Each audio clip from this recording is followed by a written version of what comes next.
Rakan Pinto.co, Partai Amanat Nasional resmi menyerahkan dukungan kepada pasangan Bustami Tussob untuk maju sebagai calon gubernur dan wakil gubernur Aceh di Pilkada 2024.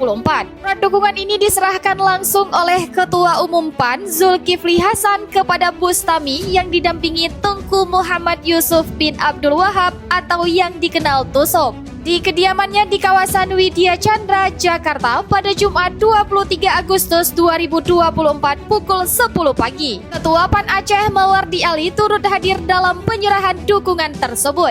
Insya Allah, saudara-saudara saya di Aceh akan mendapat gubernur dan wakil gubernur terbaik yang akan membawa kemajuan bagi masyarakat Aceh.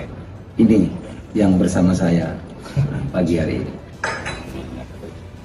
Mau tahu berita terupdate tentang Aceh? Baca berita selengkapnya di Pinto.co.